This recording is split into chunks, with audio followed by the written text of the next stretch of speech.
आज Doubtnut app download करें। Doubtnut पर अपने सभी गणित, रसायन विज्ञान, भौतिक विज्ञान और जीव विज्ञान के डाउट्स का करो सफाया। बस प्रश्न की फोटो खींचो, एक ही प्रश्न को क्रॉप करो और तुरंत वीडियो सोल्यूशन पाओ। अभी डाउनलोड करें। नमस्कार दोस्तों, स्वागत करता हूं आप सभी का। आपका प्रश्न है, शीघ्र सिरका विधि से एसिटिक अम्ल कैसे बनाते हैं? एसिटिक अम्ल की क्लोरीन तथा फास्फोरस पेंटाक्लोराइड से अभिक्रिया रासायनिक समीकरण देकर समझाइए। ठीक है, तो आइए हम अपने प्रश्न के उत्तर को देखते हैं। तो इसमें जैसे कि हमसे कह रहा है, शीघ्र सिरका विधि द्वारा एसिटिक अम्ल को कैसे बनाते हैं। तो आइए पहले हम इसको समझ लेते हैं। तो शीघ्र सिरका विधि द्वारा एसिटिक अम्ल का निर्माण एथिल अल्कोहल के तनु विलयन द्वारा करते हैं। ठीक है, तो इसमें क्या होता है कि एथिल अल्कोहल का जो तनु विलयन होता है, ये माइकोडर्मा एसिटी जीवाणु की उपस्थिति में सिरके में ऑक्सीकृत हो जाता है, इसलिए इसे शीघ्र सिरका विधि कहते हैं।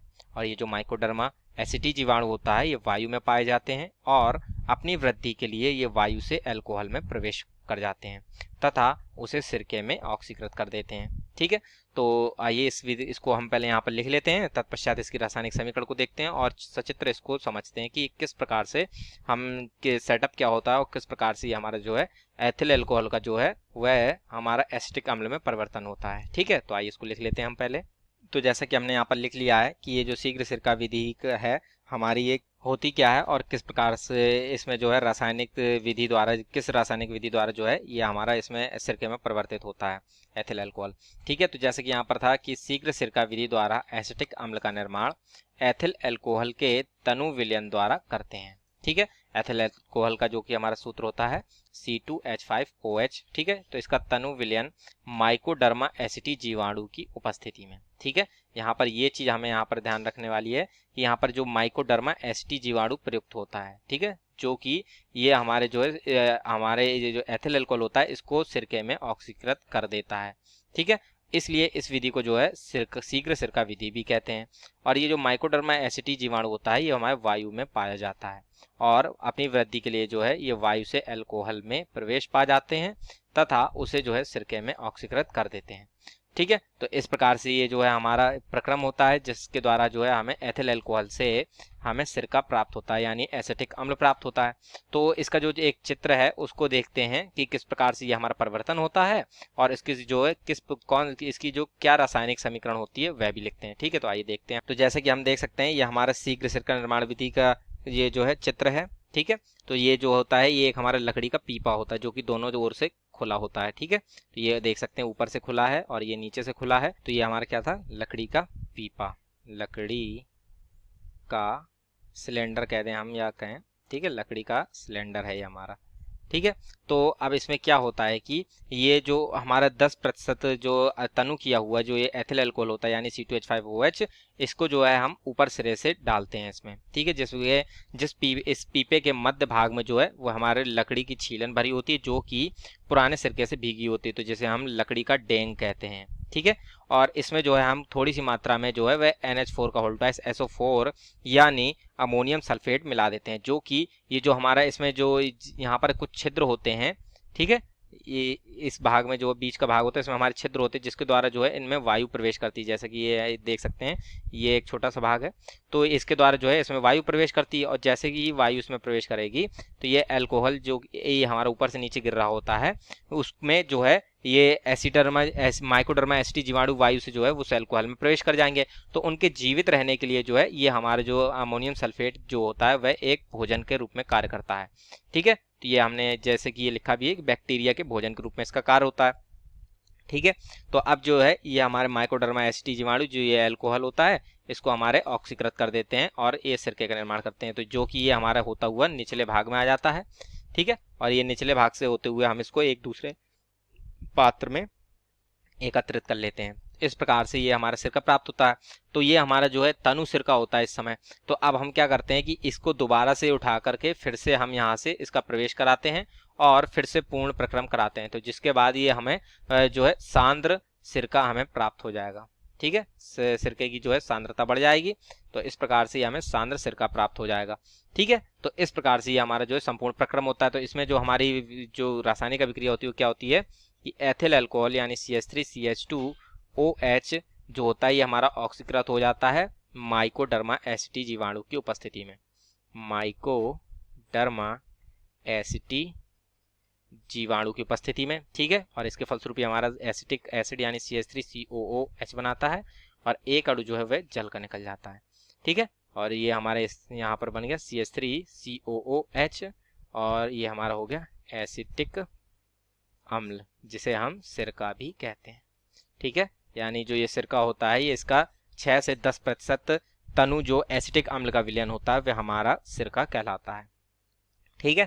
तो इस प्रकार से ये जो है हमारा सिरका बनता है। अब जैसे कि प्रश्न में हमें अगले भाग में कह रहा है कि एसिटिक अम्ल की क्लोरीन तथा फास्फोरस पेंटाक्लोराइड से अभिक्रिया की रासायनिक समीकरण देकर इसे समझाइए, ठीक है। तो यहाँ पर हम देख लेते हैं।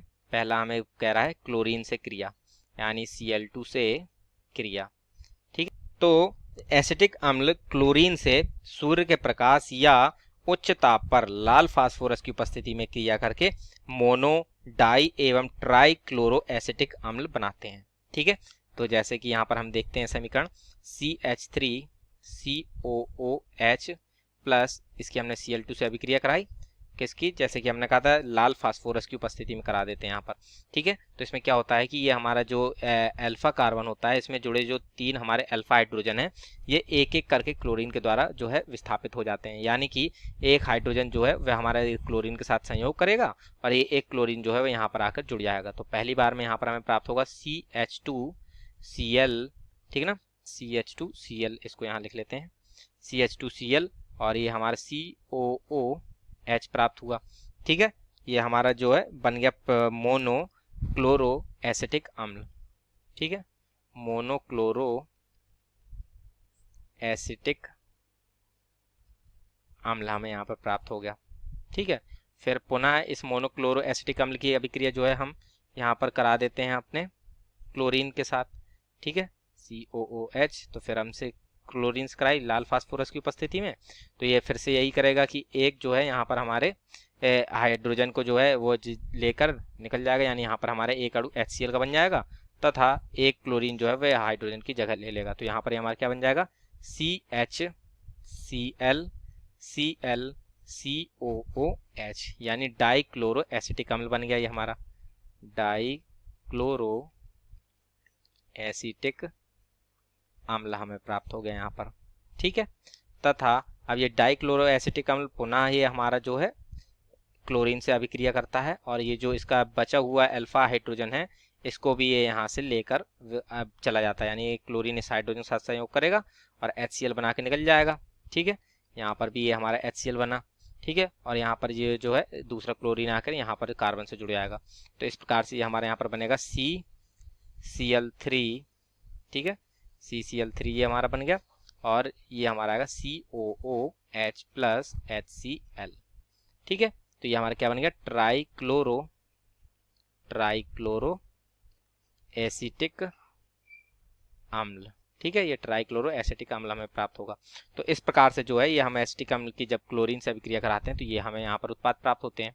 और दूसरा हमसे कह रहा था कि फास्फोरस पेंटाक्लोराइड, ठीक है, यानी फास्फोरस पेंटाक्लोराइड से इसकी अभिक्रिया दीजिए, ठीक है। तो फास्फोरस पेंटाक्लोराइड से तात्पर्य है PCl5 से क्रिया, ठीक है। तो जब हम एसिटिक अम्ल की क्रिया PCl5 से कराते हैं तो ये हमारा एसिटिल क्लोराइड देता है, ठीक है। तो इसकी जो समीकरण है वह ये होती है CH3COOH प्लस PCl5, ठीक है। तो जय इसके फलस्वरूप यहाँ पर जो है ये हमारा CH3COCl में परिवर्तित हो जाता है, ठीक है।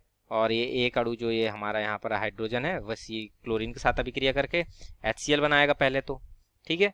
और ये यहाँ से हमारा एक ऑक्सीजन जो बचेगा वह हमारे एक फास्फोरस तथा 3 क्लोरीन के साथ जो है POCl3 बनाता है, POCl3 बनाएगा। और यहाँ पर अब बचा क्या, केवल एक Cl बचता है जो कि हमारे CH3CO के साथ अभिक्रिया करके एसिटिल क्लोराइड बनाता है, यानी CH3COCl ये हमें प्राप्त होता है, एसिटिल क्लोराइड हमें यहाँ पर प्राप्त होता है, ठीक है।